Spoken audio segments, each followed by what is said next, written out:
are going to be a series of short videos on writing. If you're watching this, you probably already have quite a bit of experience writing, whether this is for school or for work or for pleasure. And none of the information that's going to be presented in these videos is going to be shocking or new per se, but it's important to think about these topics that we're going to be discussing, in part because as a writer, you will continuously work on improving this skill throughout your life and your career. And there are always some small adjustments that we can make to become better at what we're doing, particularly with writing.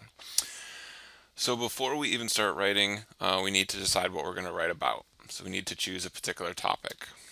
And in school, in your classes, you may be assigned to write about something in particular, but usually you have a bit more freedom than you think about. And when you're thinking about the specifics of the things you're going to write about, you want to choose things that you're interested in, because if there's something that you're interested in, you're going to spend more time thinking about it and doing research, and you're going to be more excited to write about it. And so while you are potentially writing for an assignment for a course, in order to get a grade, because that's one of the assignments, we want to think more broadly. And so when we're thinking about science, writing is how we share what we've learned. And the goal of this writing is to inform our audience and also to show off the great work that we've done. And choosing something that's interesting to you is going to show in the type of writing that you do compared to writing about something that you're not interested in. And at the end of the piece of writing, we're posing this new question to pursue. And hopefully, we're showing the audience that we had an initial question. We did some work in order to try and answer that question. Maybe we did a little bit, maybe we answered it completely. We want the audience to be really interested in this particular question or topic, and then we want to show what our next step is.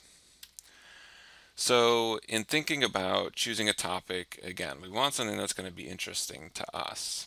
And when we think about scientists, oftentimes they have one or two areas that they're particularly focused in or specialized in. And this is really valuable because these are the areas in which this person is most informed.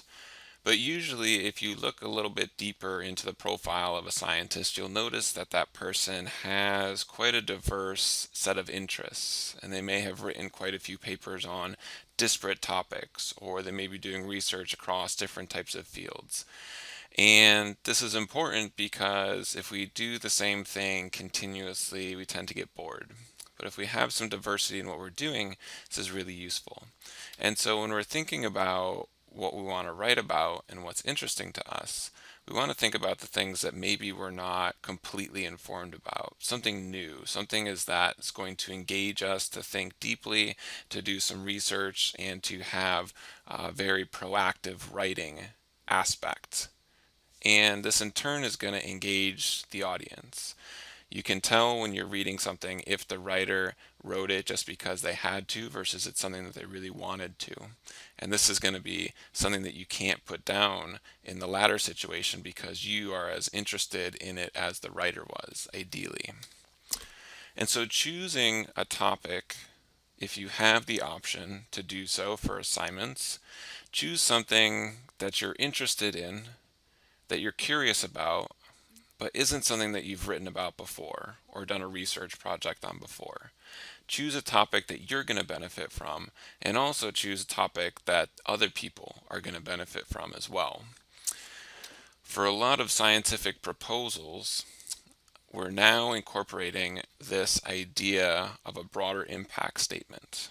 National Science Foundation has done this for quite some time, and many other agencies have added this or are adding this. This broader impact statement is a declaration that the work that you're proposing to do is going to not only advance the knowledge in that respective field, but there's going to be a large benefit to society, these broader impacts. And so when you're thinking about your writing, you not only want to think about what you're curious about and what you're interested in and what the audience is going to be interested in, but also what the benefit that is going to provide you with, as well as what the benefit is that you're going to provide to the person that's reading this. So in thinking back to this original question, for many of your courses, you are completing writing assignments in order to ensure that you get a grade and that you meet the goals of the curriculum for that course. But in thinking about these broader impacts, for as many of the writing assignments that you have as possible, think past that immediate aim and find a way that you can benefit from the writing assignments and that other people can benefit from the writing assignments. And some of these benefits will inherently be within the assignment itself, hopefully, in that you're going to be developing and refining the skill set of writing and researching that you're going to use in your career. You have the potential opportunity in these writing assignments to interact with future employers or collaborators. And so think about how you can potentially reach out to people that you're interested in working with in the future in order to gain some information that you can contribute to your writing.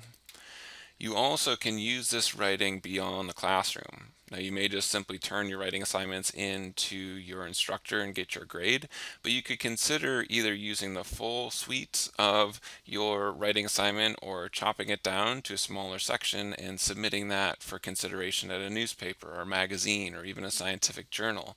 And any of these types of publications are going to add to the repertoire of the information on your CV and your resume that are going to be used by any type of potential graduate advisor or employer in the future. And you can also think about some of the assignments you're writing as examples for job applications if they're needed. And so if you're inclined to delve deeper into this idea of choosing a topic and the connections between your writing and the broader impacts, consider doing this exercise. So if you've had the opportunity to conduct or help with research, or if you've taken a class with a professor or graduate student that has discussed their research, which should be most if not everyone on this video, think about what the primary goals were for that respective research, and then think about what the broader impacts were. And maybe you don't know what the broader impacts were, these weren't explained to you, but think deeply and try to discern what some of the broader impacts were of this particular research. Now, in thinking about choosing a topic, if you have the option to write about anything, which outside of your classes may be the case, take a moment and write down a list of different ideas. And then take some time and come back to that list of ideas and think on it again, making more notes, adding some new topics, maybe crossing out or editing some of those topics, ideas, and then afterwards, wait again, and then list the pros and the cons for each one of those potential ideas. And then once you have these pros and cons, I would encourage you to choose a topic that's got the most important pro, not the most pros or the least cons, but what's going to make the biggest impact for you and what's going to make the biggest impact for your readers.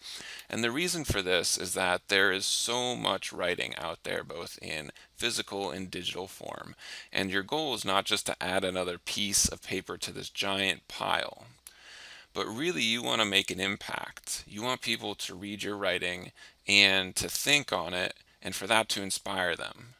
And you ideally want to create your new pile of writing that sets a standard or delves into a new question.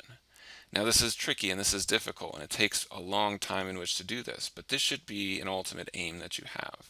You want people to read your writing, you want them to then share it with others, and then those people to share it with others, and for that to then spread.